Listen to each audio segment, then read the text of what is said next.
ഒരു ജപമാല ചൊല്ലുമ്പോ നിങ്ങൾ നോക്കിയാൽ ഞാൻ എനിക്ക് ഇഷ്ടം പോലെ അനുഭവമുണ്ട്. അതായത് ചിലപ്പോഴൊക്കെ ഇങ്ങനെ യാത്ര ചെയ്യുമ്പോഴൊക്കെ ചിലപ്പോ ചില ദേഷ്യം, കുറച്ച് നീരസം, ചിലപ്പോ ചില കാര്യങ്ങൾ കണ്ടിട്ട് ഇഷ്ടക്കേട് ഒക്കെ വരും. അതിന് ഒരു ജപമാല എടുത്തിട്ട് ഒരു ജപമാല ചൊല്ലിയാൽ 10 നന്മ നിറഞ്ഞ മറിയം ചൊല്ലുന്നതിന് മുമ്പ് ഉള്ളിൽ നിന്ന് ആ നെഗറ്റീവ് എനർജി ആവും. പോയിട്ട് പിന്നെ നമ്മൾ നല്ല കൃപയിലാവും.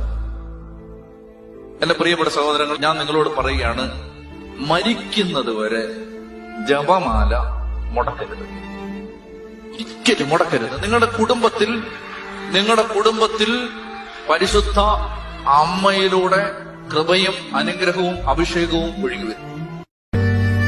ജപമാല കയ്യിലെടുക്കും ഞാൻ, അമ്മ തൻ കയ്യിൽ പിടിക്കും. സുവിശേഷം കോർത്തോരാ നൂലിൽ ഞാൻ ജീവിതം കോർത്തിന്നു നൽകും.